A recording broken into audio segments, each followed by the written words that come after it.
Hey guys, welcome to Uber Theologian.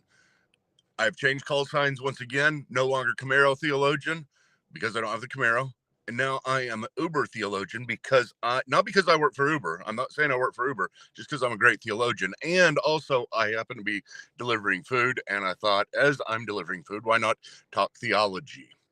And I'm telling you guys, I don't mean to brag or anything, but I'm probably the best food delivery guy I've ever seen.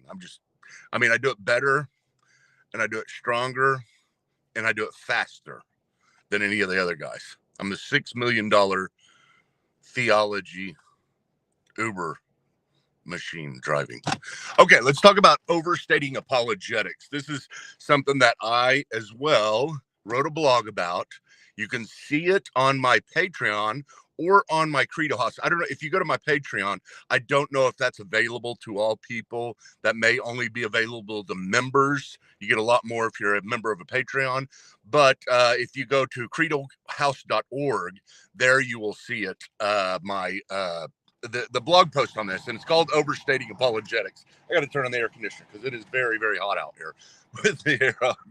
But overstating apologetics. This has to do, and you guys know how much I like prolegomena. This stuff, I know it's a big word. I know I always talk about it and always use it. I'm not trying to be fancy. I'm not trying to be overly theological.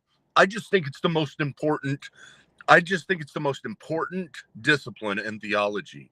Yeah, there's a lot of them. Soteriology, of course, many people would say soteriology is the most important because you're dealing with salvation. Some people would say Trinitarianism is the most important because you're dealing with the nature of God. But I think it's prolegomena, especially today, because prolegomena basically says, let's get on the same page first. We got to all be talking the same language. We got to all be approaching things from the right direction, or at least know where you're coming from. It deals with things like, what are your sources for theology? How do you interpret those sources?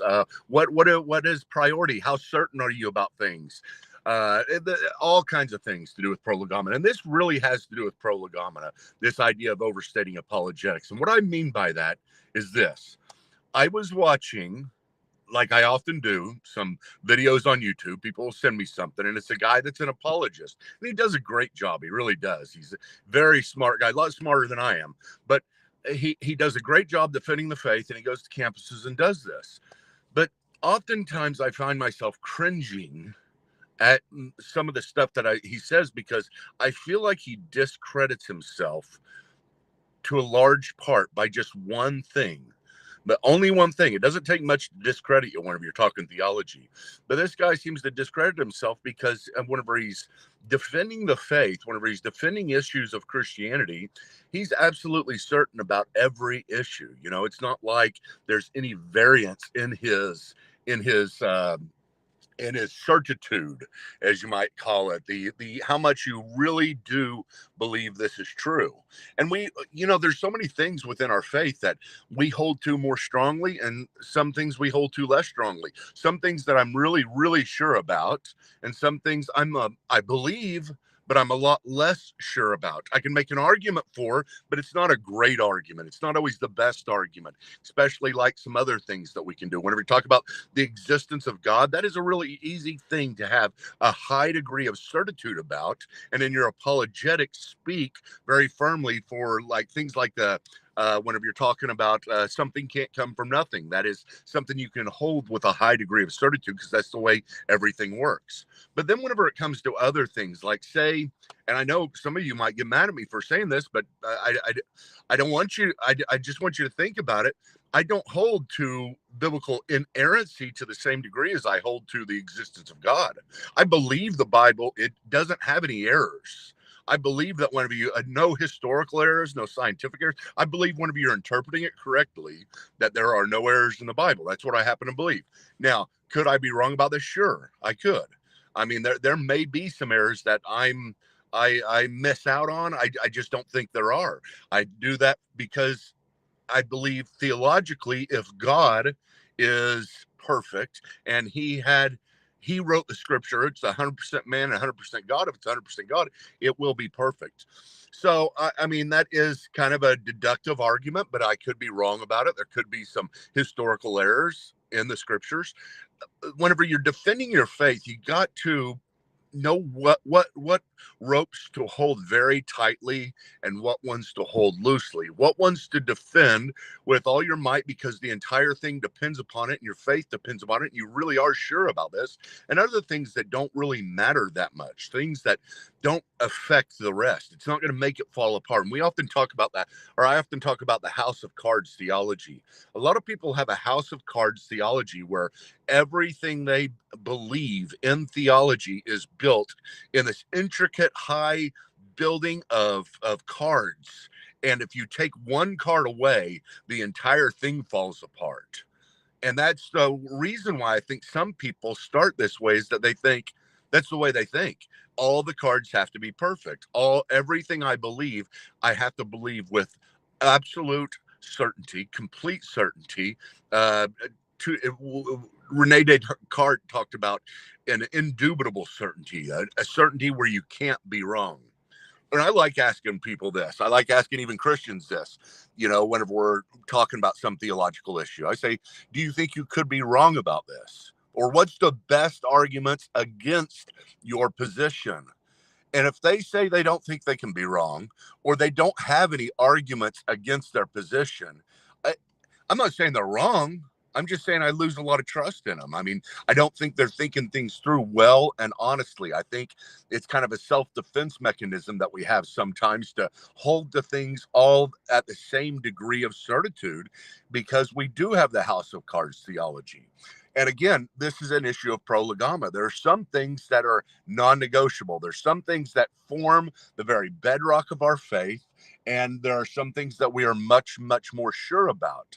Those two don't always go together, but they are very closely related. So, say, let's do one more example. Whenever I'm defending, say, the resurrection of Christ, I think we can have a high degree of certitude about that. Again, I mean, could I be wrong? Yes, I could. I mean, we all could be. You're not God. You're not God. God's the only one who is absolutely perfectly certain. He's the only one who knows that he's not wrong. Think about it this way. Does God believe in his own existence with more certitude than you believe in his existence? Just think about it. I mean, seriously, does God have more certitude about his own existence than you have about his existence? And if you don't say yes, I think you're missing the point. You see, I believe in the existence of God. I believe in the resurrection of Christ. And I have a very high, I mean, whenever it comes to the existence of God, let's say on a scale of 1 to 10, and 10 is the highest a human can go, that'd be my only 10 probably. So I would believe in the existence of God with a certitude of a 10. Let's say God's the only 11. I think that's a good way to look at it. We can only get up to 10. God's the only one who can get to 11. But then whenever it comes to other things, it goes down the line. Whenever it comes to the resurrection of Christ, I believe in it at a 9, maybe an 8. And you may gasp and say, Michael, are you kidding? Are you saying that you're not that certain about the resurrection of Christ? No, you're missing the point. You're not understanding this.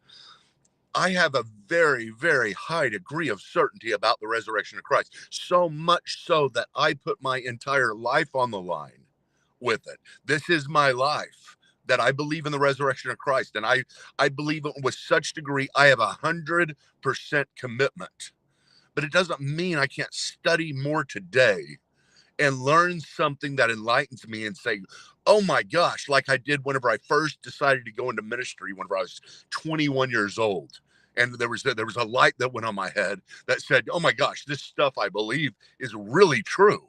It's not just true, it's really true. I mean, because we believe some things are true. Sometimes we really believe they're true. And sometimes we really, really believe. You get what I'm saying? This high degree of certitude. And so I can believe today more strongly in the resurrection of Christ than I did yesterday. And if that is true, my certitude is not perfect. Therefore, it has to have room to grow. So you get what I'm saying? If I'm a 1 on something, Like, let's say I do believe in a pre-millennial rapture of Christ. So you're gasping right now. I do. I think I can defend it to a certain degree. Now, I'm not really certain about that. Now, I would say I'm a one on. That's something that I'm not going to die on a hill for. There's no reason to die on a hill for it, and plus, I'm not certain enough about it. I could most certainly be wrong, but at the same time, I'm still a one, so I still believe it. You see what I'm saying? I'm not a zero. I'm not vacillating, trying to figure out. This is something I'm not going to make decisions on. If you're at a one or above, then you believe it. It's just different degrees of certainty. Now, whenever we are defending the faith in apologetics, this is the thing that we have to express because nobody trusts us, and they shouldn't. I mean, I don't trust you. If I don't know you, I don't trust you. It's not automatically that you have some innocent until proven guilty or right until proven wrong. That's not the way we think, and we shouldn't think that way. We should think very critically that people, let's evaluate them. Let's evaluate their methodology. Let's evaluate their prolegomena. How are they approaching these things? And then we begin to build trust after a while. And so we have to understand that whoever we're talking to, we got to build trust with. And when we approach things with such a degree of certainty, like we do, when we write a paragraph and everything is in italics, imagine that, a paragraph where everything is in italics. Nothing's in italics anymore. Really. I mean, isn't that true?